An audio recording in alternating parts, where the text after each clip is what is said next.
Just finished with 12 construction. Had two of the students working up here, and they got these base brackets onto all of the legs.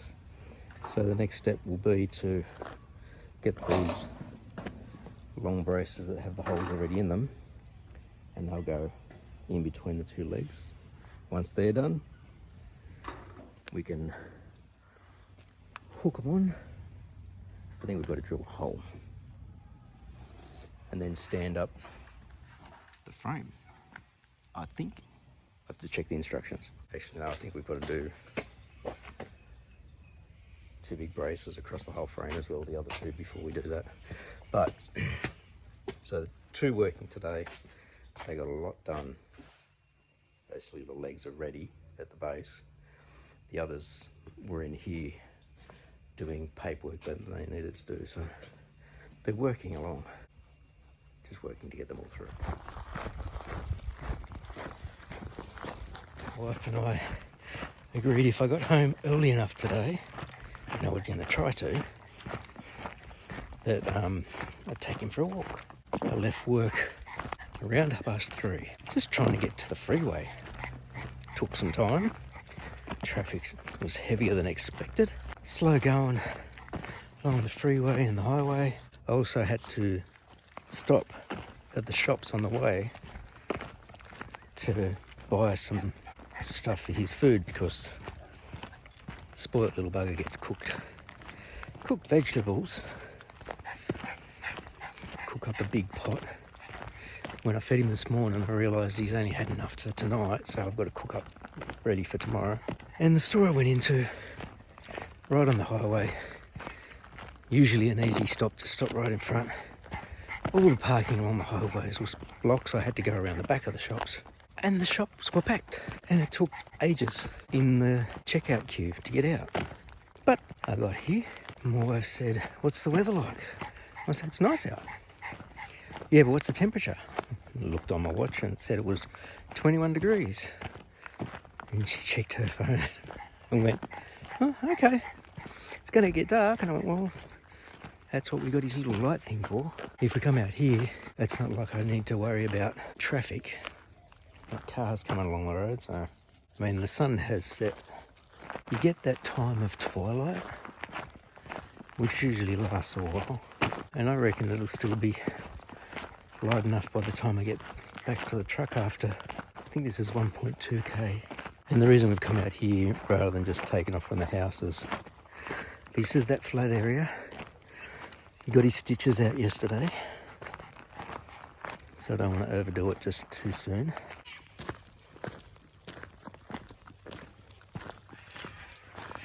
And we've got parent-teacher night for stage 6 students and teachers tomorrow night. So there was no chance I was getting home early enough to do it tomorrow.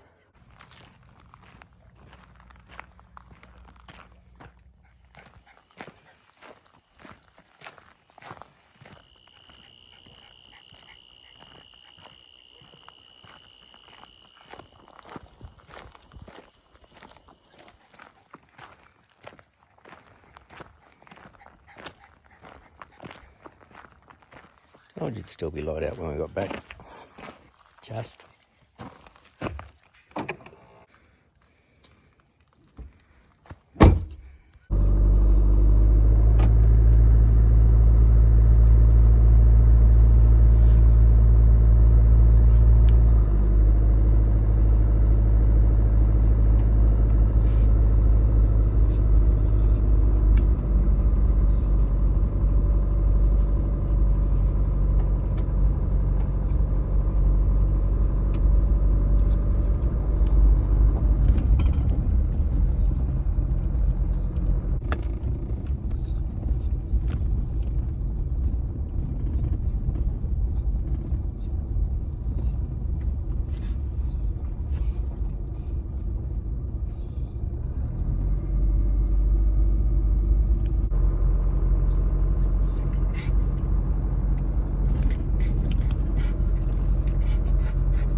You've been in the wash, you've only got 6 legs. You poor bugger.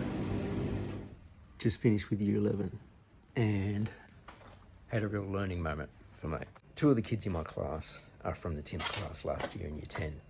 And one of them I know is very confident and capable with his tools. The other one, a lot more capable than you realise because he's so quiet, but he can do all the jobs. The other kids haven't done woodwork since year 7 or 8. And when I'm giving instructions, sometimes I can be talking to the higher end rather than the bottom end, and you then see confusion, but they won't say that they're confused until it's one-on-one. What I was finding that, I'd given the instruction, I'd say, I would always ask for clarification, I always do. Any questions? And then as soon as they start, someone will come up and go, so what do I do first? What measurement do I do?